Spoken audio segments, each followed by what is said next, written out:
Paper plate তৈরি করার machine এটা ডাবল সিলিন্ডারের। এই যে এই প্লেটগুলো আমি একবারে লাইভ আপনাকে এখন দেখাবো। এই দেখেন, এই যে পেপার এটার ভিতরে দিলাম, জাস্ট 3 সেকেন্ড বা 5 সেকেন্ড বা 6 সেকেন্ড আপনার কাজের গতির উপর ডিপেন্ড করে আপনি এখানে টাইম কিন্তু মেশিনে সেটিং করে দিতে পারবেন, অটোমেটিকলি কাজ করবে। এই যে দেখেন প্লেট হয়ে গেছে, দেখেন আপনার চোখের সামনে কত সুন্দর ডিজাইনের একবারে।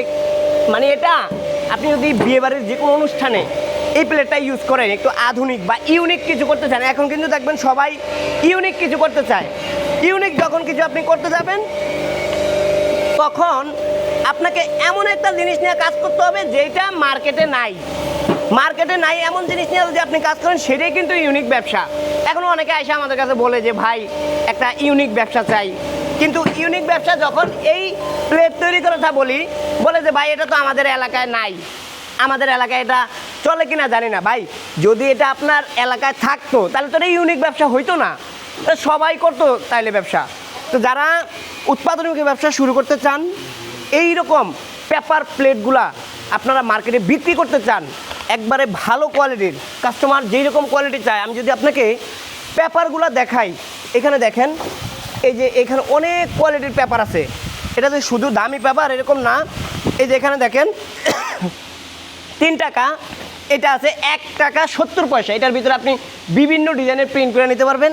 এটা আছে আপনার 2 টাকা 60 পয়সা বা 3 টাকা আছে, জিএসএমের উপর ডিপেন্ড করে। আপনারা এগুলা পেপারগুলো আমি যেটা দেখাইছি হয়তো ভিডিওতে বুঝতে পারবেন না, সরাসরি আইসা এগুলো হাতে ধরলে বুঝতে পারবেন। এটা মোটা আছে পেপার, এই যে মোটা আছে, পাতলা আছে, ওইটার উপর ডিপেন্ড করে হলে এই পেপারগুলোর দাম। তো ওই পেপারের উপর ডিপেন্ড করেই এই প্লেটগুলোর দাম নির্ধারণ করে।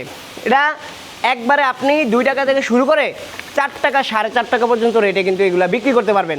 ওই যে মোটা এবং পাতলা, সবচেয়ে ভালো কোয়ালিটির প্লেট হচ্ছে এটা। এই পেপারগুলা মোটামুটি 3.5 থেকে 4 টাকার মতো কিনা পড়ে পেপারগুলা। এই যে পেপারগুলা জিএসএমের উপর ডিপেন্ড করে। আপনারা যখন এটা এই হাইড্রোলিক মেশিনের সাহায্যে বানানোর পরে সকল খরচ বাদ দিয়ে 20 থেকে 50 পয়সা পর্যন্ত পার পিসে লাভ করতে পারবেন। এই লাভের পরিমাণটা আপনি যখন একটা কাস্টমারের কাছে হিউজ পরিমাণে বিক্রি করবেন, যেমন কেউ 1 লাখ অর্ডার করলো,